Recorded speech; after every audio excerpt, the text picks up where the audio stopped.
Hello everybody, welcome back to the channel. I'm Zach. Have you subscribed yet? I hope you have, because I want you to. 5, 4, 3, 2, 1, 0. I hope you have done it. But remember, hit the like button. I'm gonna give you 5 seconds again. 1, 2, 3, 4, 5. Yeah, done. Turn on post notifications as well. So yeah, even though you can't do it, never mind. You can't press post notifications. It doesn't work because I'm a kid. Okay, anyway guys. So in this video, I don't know what I'm gonna do. I'm gonna finish reading a chapter to you guys in a book called Harry Potter. And yeah.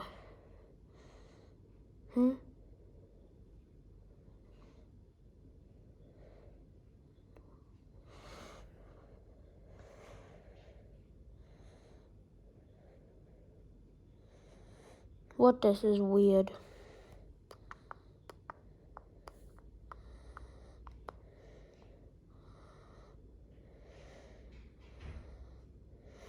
So we stopped at like 34 or something. So guys, I'm just gonna take you guys to 34 and read it to you guys. Here we go.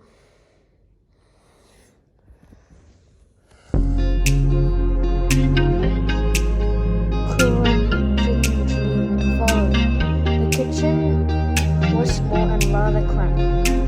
There was a scrub wooden table and chairs in the middle. Harry sat down at the sink, looking around. He had never been to a restaurant. The clock on the wall opposite him ticked, one hand on the wheel.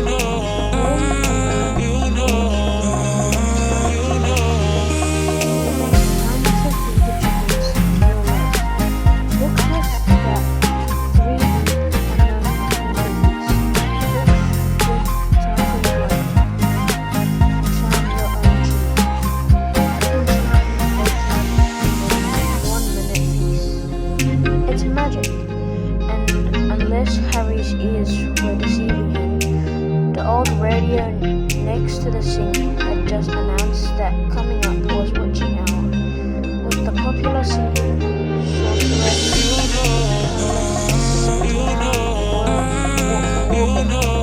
Mrs. Weasley was chatting around.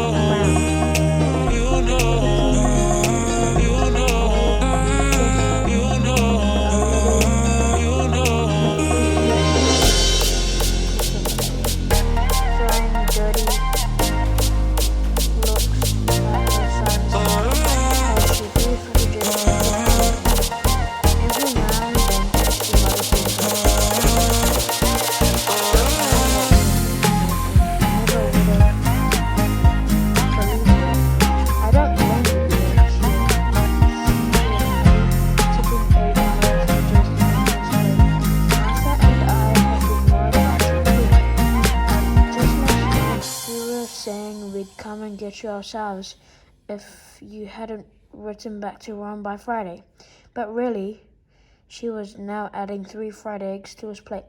Flying an illegal car halfway across the country, anyone could have seen you. She flicked her wand casually at the washing up in the sink, which began to clean itself, clinking gently in the background. It was cloudy, Mom, said Fred.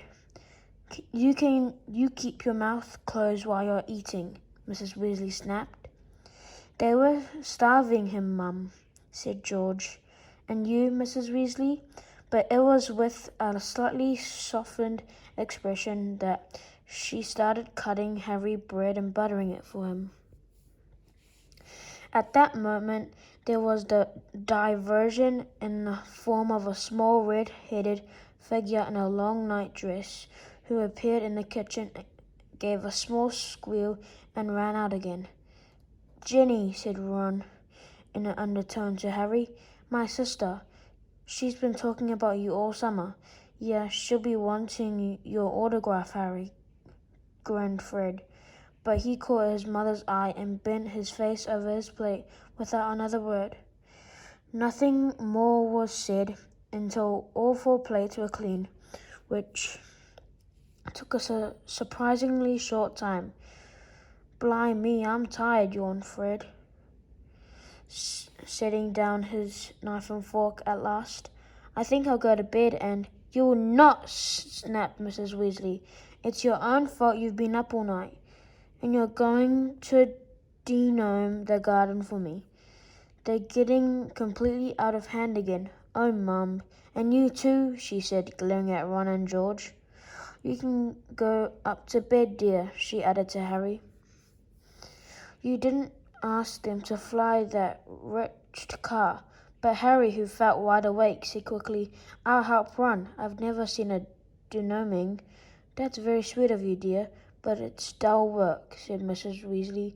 Now let's see what Lockhart's got to say on the subject. And she pulled a heavy book from the stack on the mantelpiece. George groaned. Mum, we know how to denome a garden. Harry looked at the cover of Mrs. Weasley's book. Written across it in fancy gold letters were the words, Gilderoy Lockhart's Guide to Household Pests.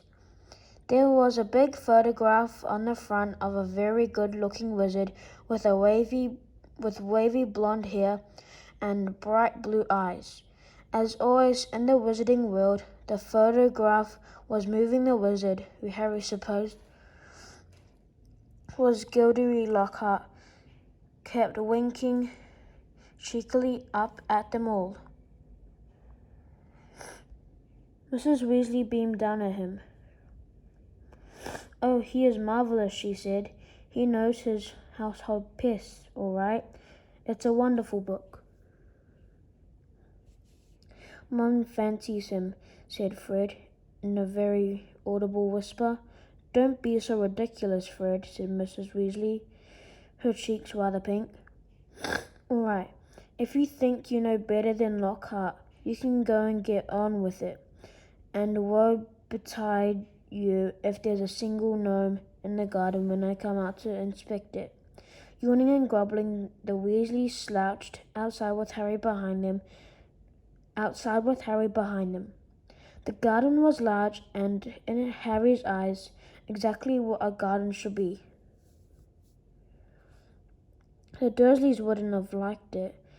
There were plenty of weeds, and the grass needed cutting, but there were gnarled trees all around the walls, plants Harry had never seen spilling from every flower bed, and a big green pond full of frogs. Muggles have garden gnomes too, you know, Harry told Ron as they crossed the lawn. Yeah, I've seen those things. They think are gnomes, said Ron, bent double with his head in a peony bush, like fat little Father Christmas with fishing rods. There was a violent scuffling noise. The peony bush shuddered and Ron straightened up.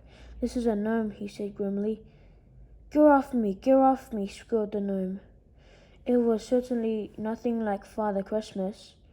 It was small and leathery looking, with a large, knobbly, bald head exactly like a potato. Ron held it at arm's length as it kicked out with its horny little feet. He grasped around the ankles and turned it upside down. This is what you have to do, he said. He raised the gnome up above his head. Get off me! He started to swing in great circles like a lasso. Seeing the shocked look on Harry's face, Ron added, It doesn't hurt them. You've just got to make them really dizzy, so they can't find their way back to the gnome holes.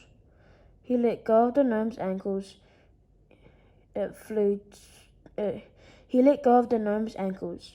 It flew 20 feet into the air and landed with a thud on the field over the hedge. Pitiful, said Fred. I bet I can get mine beyond that stump. Harry leaned quickly not to feel too sorry for the gnomes.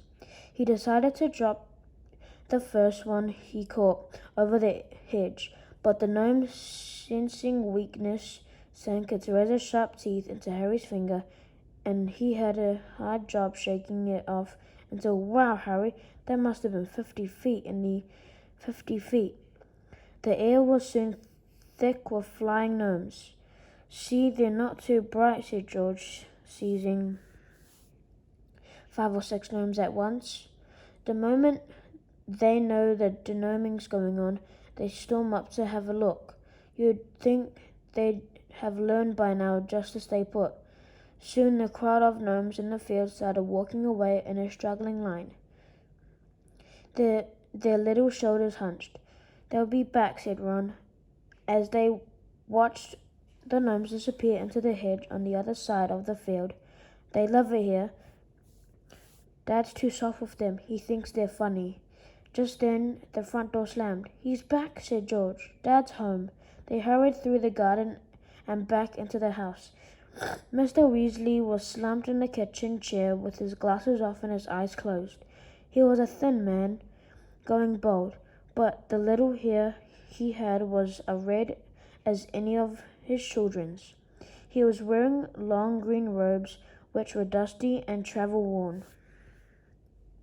What a night, he mumbled, groping for the teapot as they all sat down around him.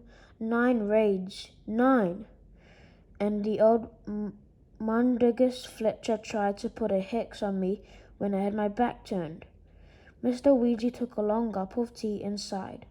Find anything, Dad? Said Fred eagerly.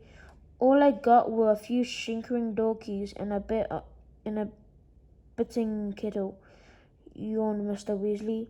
There was some pretty nasty stuff that wasn't my department, though. Mortlake was taken away for questions about some extremely odd ferrets, but that's the Committee on Experimental Charms, thank goodness. Why would anyone bother making door keys shrink, said George. Just muggle baiting, sighed Mr. Weasley. Sell them a key that keeps shrinking to nothing so they can never find it when they need it. Of course, it's very hard to convict anyone because no muggle would admit their keys keep shrinking. They'll insist they just keep losing it. Bless them, they'll go to any lengths to ignore magic, even if it's staring them in the face. But the things our lot have taken to enchanting you wouldn't believe.